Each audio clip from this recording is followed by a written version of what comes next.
Saya Romagiano Makario S. Sembiring dari kelas Ilmu Ekonomi B akan menjawab pertanyaan soal ujian tengah semester saya.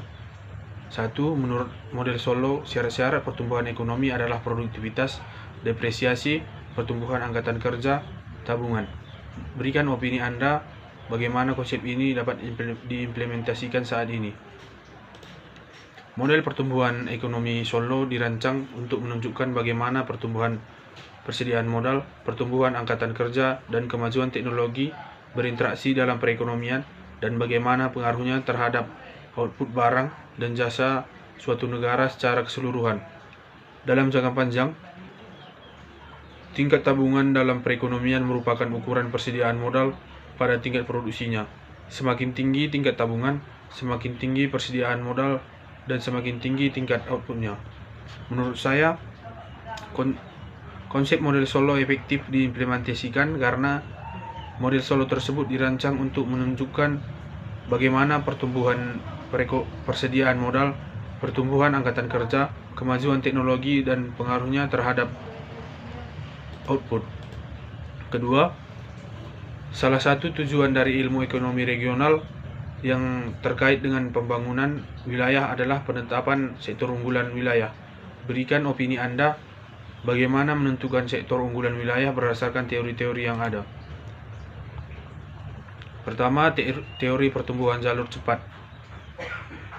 Teori ini menekankan bahwa setiap daerah perlu mengetahui sektor ataupun komoditas apa yang memiliki potensi besar dan dapat dikembangkan dengan cepat, baik karena potensi alam maupun karena sektor itu memiliki comparative advantage untuk dikembangkan. Artinya dengan kebutuhan modal yang sama, sektor tersebut dapat memberikan nilai tambah yang lebih besar, dapat berproduksi dalam waktu relatif singkat, dan sumbangan untuk perekonomian juga cepat. 2. Produk domestik regional bruto. PDRB dapat dijadikan sebagai indikator laju pertumbuhan ekonomi sektoral agar dapat diketahui sektor-sektor mana saja yang menyebabkan perubahan pada pertumbuhan ekonomi. Perhitungan PDRB menggunakan dua macam harga, yaitu PDRB atas dasar harga berlaku dan PDRB atas dasar harga konstan. 3. Unsur ruang yang terpenting dalam ekonomi regional adalah jarak dan lokasi. Fontunan mengidentifikasi tentang perbedaan lokasi dari berbagai kegiatan pertanian atas dasar perbedaan sewa lahan, sedangkan Weber pemilihan lokasi industri didasarkan atas prinsip. Jelaskan prinsip-prinsip perbedaan lainnya antara kedua pakar tersebut dalam membangun teori lokasi.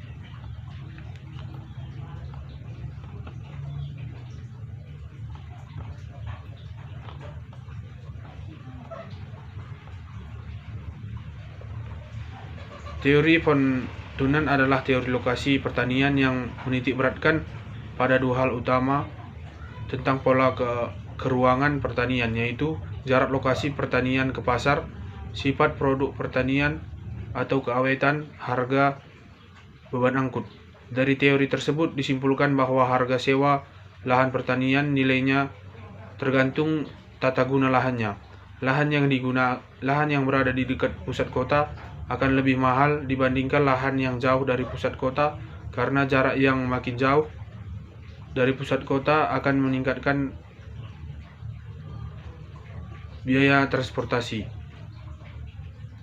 Teori ini cukup relevan digunakan sebagai dasar dalam pengembangan dan pembangunan wilayah perbatasan di Indonesia, khususnya melalui pengembangan transportasi, karena karakteristik wilayah perbatasan di Indonesia memiliki jarak paling jauh dari pusat kota dan berperan sebagai wilayah penyedia bahan baku. Namun, seiring perkembangnya ilmu dan kondisi dinamika pembangunan wilayah dan dengan sangat cepat, maka teori ini dianggap tidak lagi valid dan relevan untuk diaplikasikan saat ini. Hal ini dikarenakan teori ini dibuat sebelum era industrialisasi, yang memiliki asumsi dasar bahwa kota terletak di tengah antara daerah terisolasi, dikelilingi oleh hutan belantara, tanah yang datar, tidak terdapat sungai dan pegunungan, kualitas tanah dan iklim tetap. Mode transportasi hanya berupa gerobak yang tidak terdapat jalan penghubung, serta petani yang mencari untung sebesar-besarnya. Sedangkan teori Weber adalah memilih lokasi industri yang biayanya paling minimal, dan untuk mendapatkan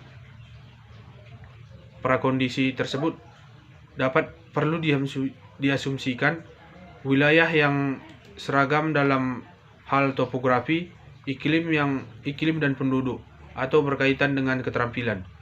2. Sumber daya atau bahan mentah yang terdapat di tempat tertentu saja. 3. Upah buruh yang telah baku, artinya sama dimanapun juga. 4. Biaya transportasi yang tergantung dari bobot bahan mentah yang diangkut dan dipindahkan. 5. Terdapat kompetisi antar industri.